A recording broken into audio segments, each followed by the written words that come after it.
Lovely viewers, it's a pleasure for me to welcome you to a new episode of the Youth Circle here on New World News. I still remain your host for the Youth Circle, Princess McAfee. It's another interactive week, and today I have with me some adorable people. But before I introduce them to you, remember to keep following the Youth Circle playlist on YouTube. Keep liking, commenting, sharing, and subscribing to our channel. Today's topic is a bit special, but we are discussing overcoming challenges and difficulties. When they say overcoming challenges and difficulties, what comes to mind? There's a part of life that everyone experiences at some point, whether they are personal, professional, or external. Handling them requires a combination of mindset, strategy, and support. With me today are a gentleman and two wonderful ladies. I have Edwin, Yes. I have Louise, Yeah. and I have Miss Ngozi. You're very welcome. To the people viewing us at home, I'll start with Miss Louisa, since it's her first time coming here. So, Miss Louisa. Thank you very much, Miss McAfee, for handing me the floor. I'm Louise Akofaso, an English coach at ABC Language Institute. Thank you. Edwin. I'm Ogwakubasu Edwin, a student of Institut Universitaire Lomé. And my own lady. Thank you, McAfee. Thank you. My name is Ikechukwu Ngozi. I'm a lecturer and also a school director at Golden Saint Academy. Overcoming challenges and difficulties is our topic today. So I'll go with my first question to know what's the first step in overcoming challenges and difficulties. Ms. Ngozi. You know, when it comes to overcoming challenges, the first step is, creating an awareness, admitting that this is a problem and it is here to stay. The problem with a lot of persons is that they live in denial. They don't want to accept. I tell people that you cannot fix what you don't want to face. Okay, the first step is admitting that this is a problem, and then accepting it. Okay, this would help you navigate. If you understand what it is, if you clarity is power. If you understand what this is, it helps you to know the right support or the right strategies on how to navigate around this. So awareness, accepting and admitting that this is a problem is one of the first steps of overcoming difficulties. Thank you. Edwin. Well, like Ms. Ngozi said, I think when we face difficulties or challenges, you ought to see the difficulties for what it is, without just don't avoid it. Don't try to push blame, because I think the easiest thing to do is actually to deflate. Yeah. It's not my fault, it's not a problem and all that. You have to actually see it for what it is if you want to overcome the challenge. So. Louise. Yeah, overcoming challenges, I firmly believe that the first step is to accept it, to face it, and tell yourself that this is my life at this time, instead of denying it and try to run away from it. So how can a growth mindset help in overcoming a challenge or challenges? Thank you for that question. Everything we face in life starts from the mind. There is so much power in the mind that I don't think a lot of persons understand, what it means to have the right sense of mind. So the first thing it does is that it helps you to overcome this thing better. When you start looking at it from the perspective that this is just pain, it will come and it will go. You understand? It makes you more positive. It makes you, it gets you fit for whatever that you want to face. So having the right mindset is one of the biggest things that can happen to anybody who is going through any phase of their life. Just try to shape your mind into understanding that this is a problem and it will surely move. So it's one of the best things to do is to develop yourself into knowing that your mind has power over whatever you have to face and all of that. Edwin. Well, a growth mindset affords you a perspective that most people don't use. When facing a difficulty or a challenge, most of us just see it as this is an end to me. But with a growth mindset, you could see it as an avenue for self-improvement. Yeah. So it's good that we approach problems with that growth mindset, because when you get past this, you get better, you improve yourself as a person. Louise. Yeah, talking about growth mindset, I can explain it in this way that growth mindset is that belief that people's ability and skills can be developed and improved over the time. So those who have that ability or that mindset, is too easy for them to face challenges, to overcome the challenges, because for them, seeing challenges is a way or is an opportunity to learn and to improve their skills. So for them, it's too easy. So But it's too difficult for some people to face their challenges. So some people might end up turning it into something that is not that important. But still, they know it's important. They have to work on that. But it's so difficult for them to That's why I said it's in the mind. Even the pain we feel is in the mind. There was a video I watched. They were joking, and then he wanted to prank his wife, and the water was not hot, but there was vapor. I don't know what he used, so the vapor was coming out. So in the process of trying to prank her, she was shouting, even though the water wasn't. You understand? So sometimes these situations that we think are big or difficult, it starts from the mind. You still have the power to tell yourself, oh, come on, I can change this. Like what he said, it's looking at it from a different perspective, that it is just a problem and I would face it and I would overcome it. That's basically it. Okay. Why is it important for us to break bigger problems or bigger things into smaller tasks for us to be able to solve them? Edwin? I'll use a scenario. Let's say this night I make up my mind to wash my clothes tomorrow, to hand wash them actually. And I wake up tomorrow morning and I see the heap of clothes that are over there. And I decide, no, I'll not wash it today, tomorrow. So it just causes procrastination. So essentially, if you don't break down big goals into smaller tasks, it leads to decision-making paralysis. This is where you just see the task as big, so you become scared and just procrastinate. So it's actually important to break them down, since you also build consistency. In every aspect of life, right? Yeah, in every aspect of life, everyone. Sure. Yeah, breaking down bigger problems into smaller one, I think is very important, because just assuming that you ask someone, to carry a basket full of oranges, that person, instead of thinking to take something or to take it little by little, that person would tell you, miss, that basket is so heavy, so big. But by saying that person blocked his mind. Yeah, he blocked his mind. But when you say, okay, I can do it by this point. When I started by point A, I can achieve my goals. You see that you will be less overwhelmed, less stressed, and you can achieve your goals easily. Yeah. Ms. Ngozi, anything else? I just want to wrap up everything. One thing breaking down big goals into smaller goals does, it helps you to, at every point, when you break it down into smaller goals, it means that you're going to finish one before moving to the next point. So at the point where you're finishing one, you celebrate yourself for that first step or that point A that you just achieved. That win there gives you confidence to carry on. I would use the schooling for example. You have to finish your primary school, and then when you finish, sometimes I see them, they celebrate, and I'm smiling. You don't know what is ahead of you, but then to them that's a big win. So that will give them courage. Okay, if I'm able to write my WAEC, my senior WAEC, that's the examination after secondary school, that means I can actually write. They don't start seeing the university as a problem because they've achieved. So it is very important, because big goals, big problems rather, and what it does to you, it paralyzes you with fear that I can't do this. But when you break it down little by little, just like she said, carrying the basket, but if you start picking it one, it might take time, but it would give you the confidence that this is going to come to pass, or it would actually come out well.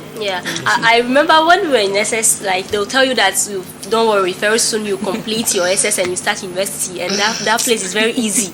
Like life is easy over there, you can do everything you want to do. Without knowing that place is even bad and worse. Like you don't even have time to do things that you used to do. Like life is difficult. You face your problems alone. No one is there to help. So they have to at least explain to us that after SS, exactly. So asking for help is very difficult for us as individuals. Very, very difficult. And if you're in an environment where people do laugh at people, judge people, and all that, is very difficult. But they always say that it's very important to ask for help when facing a challenge or to come out of a challenge. So I will ask you, how is it important, or how can it help someone to ask for help and come out of a challenge? Asking for help is not weakness. It is a sign that you are wise. Nobody has done it alone. In fact, there's a saying that community is strength. It means that what it will take one person one day to do, with the help of others, I know what collaboration has done to me as a person, as a leader. Collaborating with the parents in the school, the teachers especially, it has helped me. Sometimes I might go off with points and might go off with ideas, and then because I asked for help may not necessarily be money, okay? Because when we hear help, people want to see it as just financial help. There could be emotional help. There are times when I'm drained and I just need somebody to just tell me that I am doing the right thing or I'm going through the right path. So those kind of help, asking Edwin, maybe as a student, what can I do to navigate through? It is not a sign that I don't know it. It's a sign that I'm wise, that I want to build myself. So asking for help is a sign that you are willing to improve yourself. You're willing to learn. You're willing to unlearn and all of that. Thank you. Edwin? Well, there's an idiom, a problem shared is a problem half solved. So it's important that we ask for help. Now, the person that you're asking for help might not necessarily help you, might not directly help you. But it's better to go through challenges and difficulties knowing that someone is rooting for you. Something worse than going through challenges is going through it alone. That's why it's actually important that you ask for help. So even if the person can't help you directly, know that I have someone in my corner rooting for me to actually come through. It's just like the way you are a student, you need a teacher to succeed in life. And when you're doing your project, you need a supervisor to supervise you to have a good project at the end of the day. So it's just something like that. Louise, do you have anything to add? Yeah, a quote says, be strong enough to stand alone, be smart to ask, to know when you need, and be brave to ask for help. Yeah, that means you can't do it alone.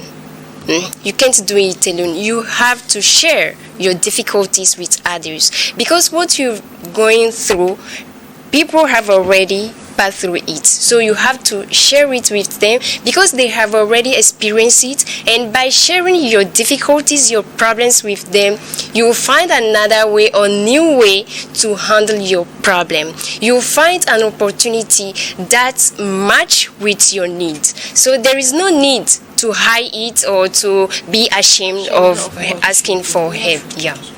They will always tell you that to stay positive, because positivity helps in all the problems that you face in this life. So, but sometimes being positive is very difficult for us as an individual. Like even me, sometimes I'll say like I'll be positive, but something will come up and I'll be like, hey, can I face this? Can I do this? So I'll ask, how can staying positive help in overcoming a difficulty or a challenge?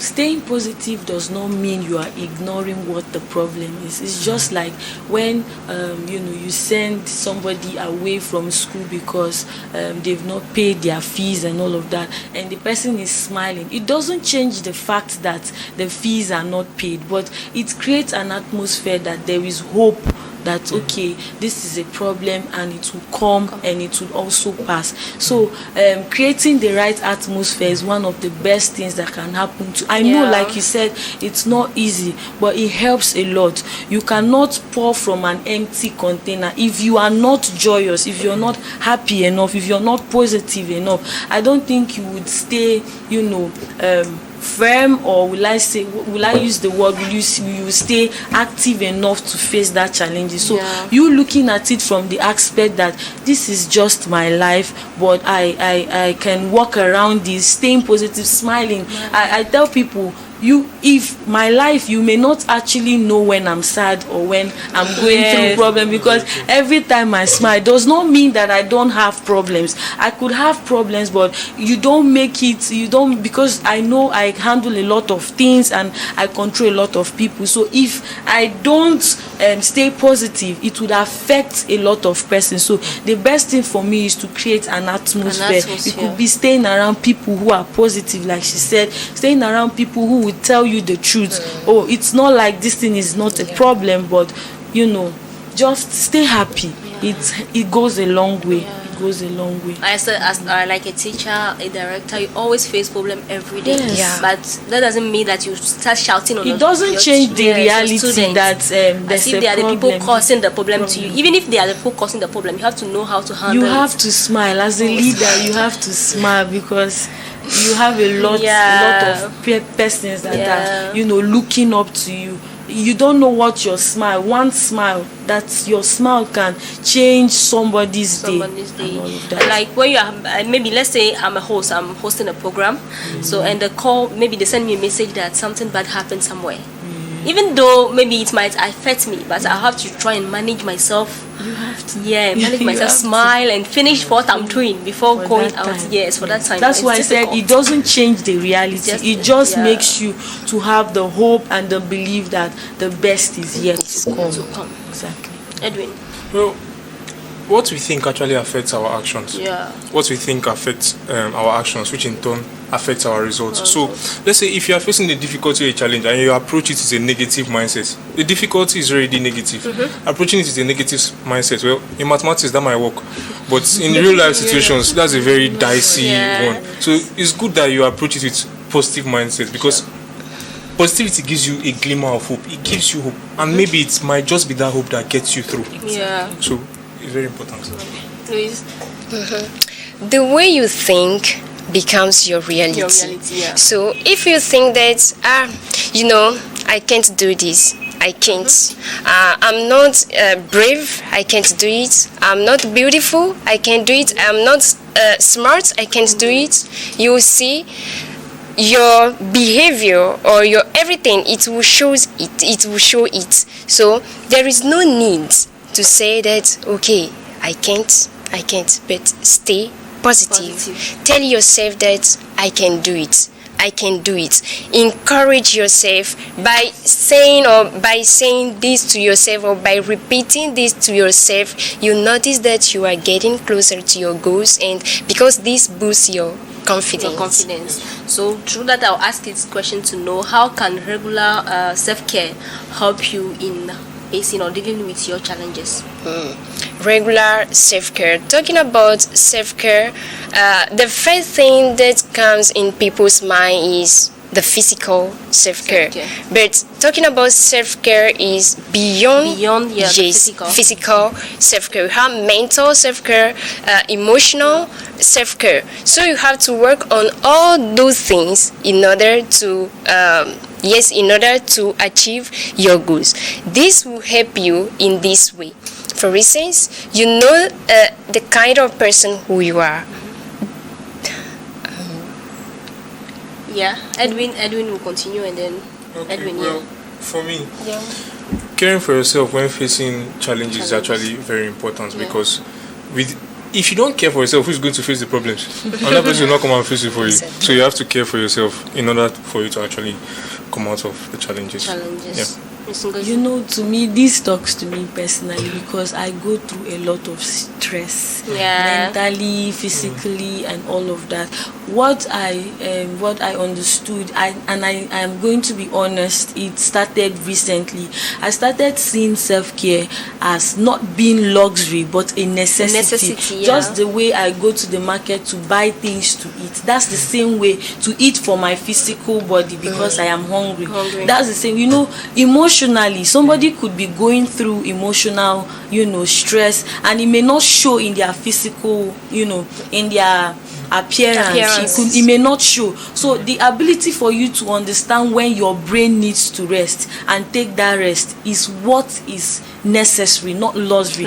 Taking if you have the money, going on vacations or taking out time from the space where you do your work or gain your business, or like a student gain knowledge, taking break from there does not mean that you have too much time. That's one thing that's been killing us. You feel like this person is just wasting money. He's not wasting money, because when he comes back from that trip, he thinks better.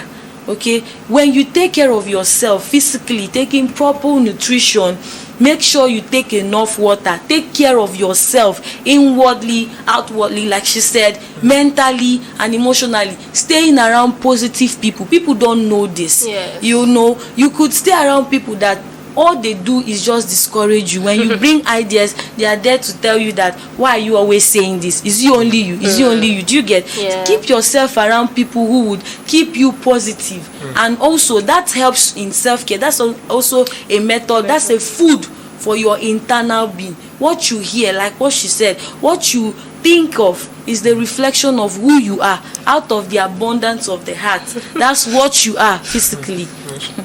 So I'll ask this question. I want you to be honest with everyone here, like ourselves and people viewing us from the house. Like, I want to ask, what is that challenge that you face in this life? Like, just give us an example and show us how you went in trying to overcome it and the result you've gotten. I'll start with Edwin. You are the only... Well, I'm a student. Yeah. Right, so I think last semester was one of my most difficult semesters. It tested me in every way possible. But then you see, over the course of the time, I had to prioritize. It was very difficult because I had a lot of exams to write and not enough time to write these exams. Sometimes you write 2 papers in one sitting, sometimes you write 3 papers in a day, and it was very stressful for me. So what I had to do, or before then, what I did was to assess myself and prioritize certain courses and drop some, because I can't carry everything at once. So it's good I actually reduce the load to be able to overcome. So. What bore me that you learn plenty things and then come to the exam hall and then they will ask you some question that you can even do, like, can you answer without reading? That's one thing that bores me in school. Miss Louise. Yeah. I remember the first time that I've got a bad feedback. Yeah. That leads me, I can say, into depression, or because I perceive it that it's not me. It was so difficult for me to accept it. But from that moment, I even stopped eating. Wow. Yes. Yes, thank God that I have my relatives. They are supportive and they help me. Positive people. Yeah, that's they are the one who helped me facing that challenge. Because for me, I said it cannot be you. Yes, it cannot be me. It was so difficult for me, but thank God I have people who helped me. Yes. Who helps me. Okay. I would say I've never said this before, but one of my challenge as a young girl while I was growing up was my voice. It's funny, but then I tell people I had a lot to say, but I felt like my voice was too low, or will I say I sound too sluggish for myself. But then I saw it as a challenge while I was growing up. But people around me, that's why I said, my parents personally, they told me you could do this. It's just a challenge, because then I was too shy to come out. It was a challenge to me because I had several openings. When you see the person writing and then you tell the person to come out and defend that thing, I know what to say, but then I'm so scared that people might not want to listen to me. In fact, sometimes I believe the first time I did my class as a lecturer, I literally asked my student, how was the class for you? Because I was like, can I come out? Could I? It was a challenge, but step by step, I started by, doing little presentations in church. That's breaking down big goals. Like, it was a problem for me, and it was a problem because I didn't see it as something I could come out of. To me, mentally, My mind was telling me you would fail, they will laugh at you, they won't listen to you, sound too slow and all of that. But little by little, and now here I am today. I can stand in front of, by the grace of God, I could stand in front of people and not feel shy. I know I'm still improving myself, you understand, but I could, and that's it. Time is not in our favor, but I'll ask this last question that you answer in a sentence. So what's the benefit of learning from failure when facing difficulties? The benefits, learning from failure. See failure as feedbacks and not as, downfalls. That's it. Just as feedback so that you could improve yourself, and that's it. Edwin? I think this buttresses the point of, just when you fail, it's an avenue to re-strategize. Exactly. So when you fail, don't just see it as you failed and this is the end of your life. No, get back up. Get back. Do it. Failure is the best teacher. Yeah, because if you've never failed in life, you will never look for a new ways of trying or doing new things. Yes. So failure is the best teacher, and failure is what makes us smarter. Wow, that's great. Any last word to say before we close the chapter of today's episode? I would only say that you should stay positive. Everybody goes through a lot of things in life, but the best thing, if you've been paying attention, you know that the right people around you is what you need. You just need just one or two persons that will keep pushing you, that will keep telling you that this is just a season. It will come and it will go. Yeah. That's it. Any last word? When facing challenges, your mindset matters.